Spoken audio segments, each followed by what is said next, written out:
les gars, mais j'entends personne le dire et pourtant c'est tellement bien d'être une merde. Mais je pense que les gens ne se rendent pas compte, pardon. C'est tellement bien d'être une merde, c'est tellement bien de commencer de tout en bas. C'est tellement bien. Tu sais, il n'y a pas longtemps là, il y a quelques heures de ça, je regardais un documentaire, c'était un documentaire je crois d'Ami Story, sur la vie des entrepreneurs et tout, le faux rêve qu'ils nous vendaient. Et donc dans cette vidéo, grosso modo, elle disait que la vie qu'on nous vendait n'était pas celle qu'on nous vendait. On voyait des gens qui étaient en dépression et qui étaient tristes parce qu'ils étaient tristes de leur vie. Ils n'aimaient pas leur vie. Finalement, ils la trouvaient plus difficile qu'autre chose. Ils ne tiraient pas réellement de plaisir. Tout ce qu'ils faisaient, c'était travailler encore et encore. Ils n'étaient pas heureux. Et quand j'ai regardé cette vidéo, bon, la première chose que je me suis dit déjà, c'était que c'était du bullshit. Et ensuite, que c'était incroyable d'être une merde. Mais je vais développer ça. Ce que j'entends par c'est du bullshit, tous ces entrepreneurs qui disent que leur vie est finalement merdique et qu'ils ne sont pas heureux, c'est que ils disent ça après avoir profité. Ce que j'entends par là, c'est que ces personnes-là ont vécu un lifestyle incroyable. Ils ont voyagé partout. Ils sont allés Costa Rica, Dubaï, Singapour, Bali, Japon, Corée, tout ce que vous voulez. Ils sont allés exactement partout. Mais vraiment exactement partout. Enfin, en tout cas dans tous les endroits où ils voulaient aller. Ils ont vécu tous leurs rêves. Ils ont accompli tout ce qu'ils voulaient accomplir. Et donc, évidemment, est venu le moment où ils ont dû se trouver un nouvel objectif. Une nouvelle chose à atteindre. Et donc, ils ont rétrospectivement regardé tout ce qu'ils avaient accompli dernièrement. Et ils se sont rendus compte que tout ce qu'ils avaient fait jusque maintenant n'avait pas de réelle valeur. Mais si ces choses-là n'ont plus de valeur à leurs yeux, c'est pas parce qu'elles n'ont pas de valeur. C'est parce qu'ils se sont déjà habitués à ce quotidien-là. Ce que j'entends par là, c'est que toutes les choses exceptionnelles qu'ils ont fait et qu'ils ont adoré quand ils le faisaient, si aujourd'hui ils le regardent de manière aussi péjorative, ce n'est pas parce que ça l'est, c'est parce qu'ils se sont habitués. Je vais prendre un exemple qui est beaucoup plus terre à terre. Imaginons que vous fassiez une discipline. Je ne sais pas moi, par exemple de la gymnastique. Vous avez commencé la gymnastique uniquement parce que vous vouliez apprendre à faire le salto. Vous arrivez à faire le salto. La première fois que vous allez y arriver, vous serez super content. Et puis 1, 2, 3, 4, vous êtes toujours super content. Et puis là, pour la première fois, vous arrivez à les enchaîner d'affilée. Ça veut dire que vous faites un salto, bam, vous repartez 2 saltos. Au début, vous êtes super content. Et puis après, le temps passe et finalement, vous finissez par vous y habituer à vos saltos. Et puis, vient le moment où vous vous dites, bon, maintenant que j'ai mon salto, qu'est-ce que je fais? Parce que je m'y suis habitué à mon salto, putain. Tu sais, je le fais tout le temps, c'est bon, c'est fini. Et rétrospectivement, il ne vous reste plus rien. Parce que vous l'avez atteint, votre objectif. Maintenant, est-ce que ça veut dire pour autant que faire un salto, c'est nul? Non, vous avez adoré faire ces saltos pour la première fois. Et vous chérissez ces moments où vous vous êtes entraîné dur pour atteindre ce salto.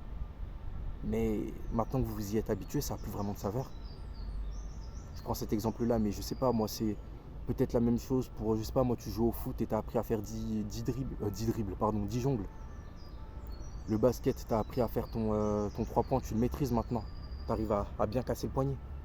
C'est la même chose, au bout d'un moment, on finit tous par s'y habituer, c'est dans la nature de l'homme. Et donc, forcément, parce que tu t'y es habitué, quand tu vas regarder cette chose avec tes yeux d'homme ou de femme qui est habitué, tu te diras, bah, c'est pas si exceptionnel que ça. Alors même que dans le passé, mais quand tu l'as accompli, c'était juste exceptionnel pour toi. Je vais vous donner un exemple qui est propre à moi, par exemple, par rapport au street workout. La première fois que j'ai lâché mon muscle up, j'étais tellement heureux, parce que j'avais galéré pour ça. Je m'étais défoncé les mains. Je sais pas si vous le voyez, là j'ai encore les mains défoncées. J'étais en train de travailler les muscle up encore hier, mais quand je l'ai calé pour la première fois avec l'élastique, j'étais tellement heureux. Aujourd'hui, les muscle up, c'est plus rien pour moi. Je les cale facile, ça glisse. Ça n'a plus vraiment de valeur pour moi. Mais j'ai d'autres objectifs qui sont beaucoup plus grands et beaucoup plus loin. Front lever, planche, planche sur les doigts, planche sur 2 doigts, planche sur le pouce même. Handstand à 2 mains, une main.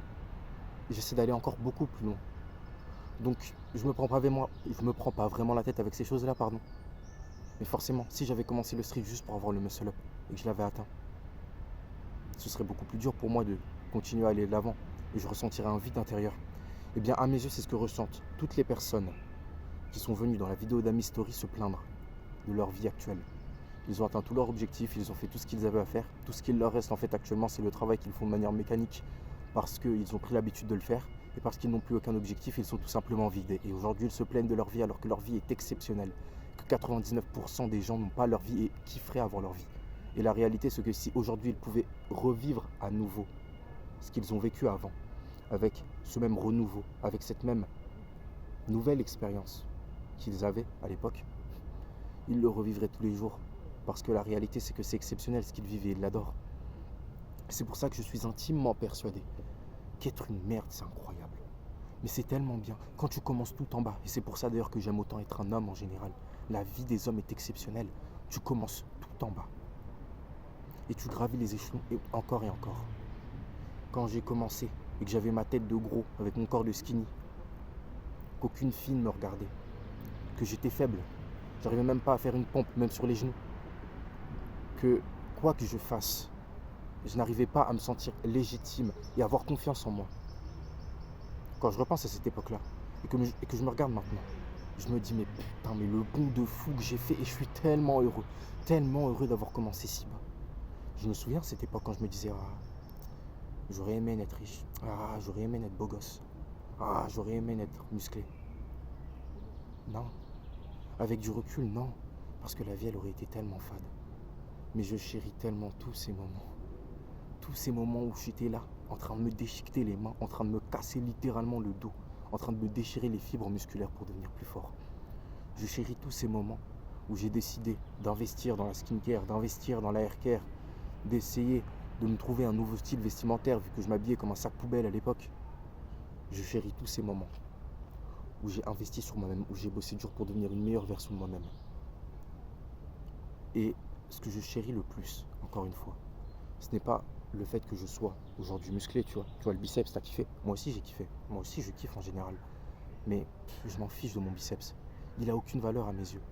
Ce qui a le plus de valeur à mes yeux, c'est tout le travail que j'ai fait avant pour avoir ces biceps-là et le travail que je fais actuellement pour avoir d'encore plus gros biceps. C'est ça qui me tient le plus à cœur. Et c'est pour ça que j'aime autant être une merde. Là, je parle du sport.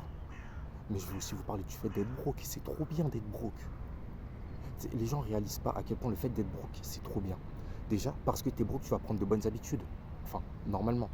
À moins que tu sois le genre de broke dépensier. Mais mon gars, si tu es broke et dépensier, faut choisir tes problèmes. Tout ça pour dire que quand tu es broke, forcément, tu apprends à faire des concessions. Tu apprends à faire des investissements intelligents. Tu apprends à ne pas jeter ton argent par la fenêtre. Forcément, le fait d'être broke, ça t'est bénéfique. Et puis du coup, forcément, quand tu commences à gagner un peu plus, tu le chéris cet argent. Tu le chéris d'autant plus parce que tu l'as pas toujours. On chérit toujours ce qu'on n'a pas toujours eu. Ce qu'on aime, nous, c'est le renouveau, les humains. Ce que nous, les humains, nous aimons, c'est le renouveau. C'est ce que nous n'avons pas. Nous allons toujours chercher ce que nous n'avons pas. Nous allons toujours vers ce qu'il y a de meilleur. Enfin, en tout cas, nous tentons. Et c'est pour ça que le fait d'être une merde, c'est trop bien. Le fait d'être un homme, c'est trop bien. Tout simplement parce que tu vas toujours aller chercher plus loin. Tu vas toujours aller chercher quelque chose de nouveau. Tu vas toujours aller chercher quelque chose qui est plus loin que toi. Tout simplement parce que quand tu commences, tu n'as rien. Tu ne commences pas avec de la valeur. On n'est pas des filles, nous. Quand on est bon, à part notre mère, et encore, ça dépend, les gars, si votre mère elle est noire, je pense pas qu'elle vous l'ait dit. Mais voilà, on va pas vous dire oui, t'es très bien comme t'es. On t'aimera comme t'es. Reste comme t'es et le monde s'adaptera à toi. Tu n'as pas à changer pour les autres. Non, ça n'existe pas pour nous. Mon gars, t'es une merde. Si tu restes une merde, tout le monde te verra comme une merde et tout le monde te traitera comme une merde. Voilà la réalité. On te marchera dessus parce que tout le monde en a rien à foutre de toi. Encore une fois, t'es ni une femme, ni un enfant d'ailleurs. C'est pareil pour les enfants. Les enfants, ils sont chouchoutés, ils sont privilégiés, ils sont dorlotés. Pareil pour les femmes. Les hommes, c'est pas pareil. Mon gars, tu monteras pas sur un yacht juste parce que t'es beau. Personne te fera monter sur un yacht juste parce que t'es beau. Mon gars, la réalité c'est que demain, si tu veux que je te fasse monter sur mon yacht, il va falloir que tu m'apportes de la valeur. Il va falloir que d'une manière ou d'une autre, je vois que j'ai un intérêt à le faire.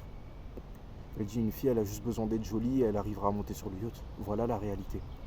C'est la dure réalité, mais c'est une belle réalité. C'est une réalité qui mérite d'être là et qui a le mérite de nous pousser à devenir de meilleures versions de nous-mêmes. C'est pour ça les gars, que s'il y a bien un conseil que je peux vous donner dans cette vidéo, c'est bien d'aimer le fait d'être un homme, d'aimer le fait d'être une merde et d'aimer le fait de commencer tout en bas. En bas. Et plus bas vous commencez, mieux c'est. Parce que plus grande sera la montée. Et donc forcément, plus belle sera votre histoire. Parce qu'encore une fois, notre but en tant qu'homme, c'est de, de construire un empire, de mettre la famille à l'abri, mais c'est surtout d'écrire une belle histoire, une histoire dont on sera fier et surtout une histoire dont les gens se souviendront. N'oubliez pas, on ne meurt réellement que lorsque l'on est oublié. C'est pour ça que vous devez impérativement faire tout ce qui est en votre pouvoir pour créer la plus belle des histoires.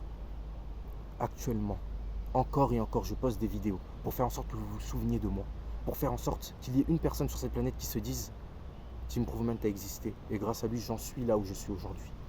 Voilà mon objectif. Et c'est pour ça que je suis là.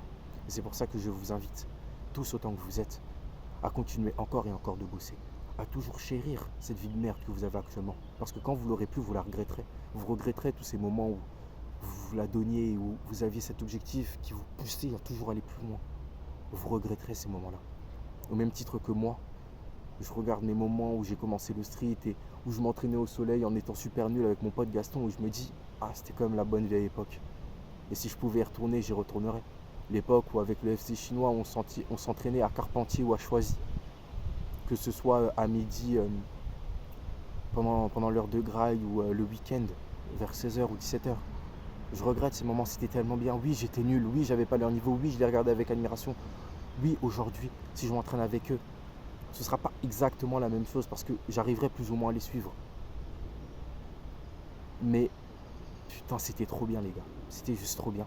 Donc chérissez votre vie de merde, soyez heureux d'être des merdes et faites tout pour devenir des merdes heureuses. Faites tout pour que les merdes que vous soyez aujourd'hui soient heureuses. Transformez cette merde que vous êtes en de l'or. Mais gardez ce mindset de merde, ce mindset qui vous pousse à toujours vouloir aller plus loin, à toujours vouloir aller plus haut. Parce que vous ne mourrez réellement que lorsque vous serez oublié. Mais surtout, de l'intérieur en tout cas. Pour ce qui est des autres, ce sera quand vous serez oublié, mais pour ce qui est de votre mort intérieure, vous ne mourrez intérieurement que lorsque vous perdrez tout objectif. Lorsque vous n'aurez plus aucune chose pour vous pousser à aller plus loin. Lorsque vous n'aurez plus aucune chose qui tout simplement vous animera, quand vous n'aurez plus cette flamme, quand vous n'aurez plus le fuego comme on dit. Vous mourrez de l'intérieur, comme tous ces entrepreneurs qui viennent se plaindre de leur vie. Ils sont morts intérieurement parce qu'ils n'ont plus d'objectif, non pas parce que leur vie est merdique. Ils n'ont juste plus aucun objectif. Donc ils se retrouvent à pleurer dans leur Lambo ou dans leur penthouse. Donc les gars, chérissez votre vie de merde et continuez encore et encore de vous trouver des objectifs. Enfin bon, j'espère que cette vidéo aura pu vous plaire. Je vous invite à me donner votre avis dans les commentaires quant à cette question de est-ce que la vie en tant que merde est heureuse? Je pense que oui, mais peut-être que vous n'avez pas cet avis-là et donc je vous invite à me le donner dans les commentaires. Merci à tous, c'était Team Improvement.